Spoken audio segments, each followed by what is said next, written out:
Welcome to ICC the Compliance Center's TDG Awareness Training, a program based on the Transportation Dangerous Goods Clear Language Regulations in Canada. For all purposes of interpreting and applying these regulations, users should consult the latest version of the Transportation Dangerous Goods, the Act and Regulations in clear language, as well as local and provincial regulations.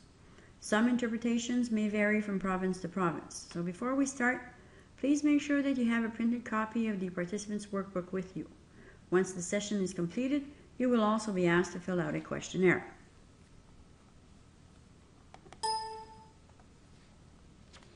How did dangerous goods regulations start here in Canada?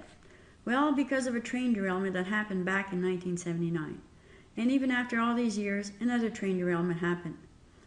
You can see a picture now taken after a train derailment that happened on July 6, 2013 at Lac-Mégantic, Quebec. 73 rail cars containing UN 1267 petroleum crude oil. The train derailed in downtown Lac-Mégantic. More than 30 buildings were completely destroyed and 47 people died in this disaster. Since the disaster, Transport Canada has been producing amendments and modifications to the regulations. What are our course objectives? We want to become more familiar with the Transportation Dangerous Goods Clear Language Regulations. We want to become more familiar with your responsibilities under the TDG regulations and to be able to recognize these dangerous goods when they are prepared for transport. The regulations also establish safety standards and set out the responsibilities of the people involved in transporting dangerous goods.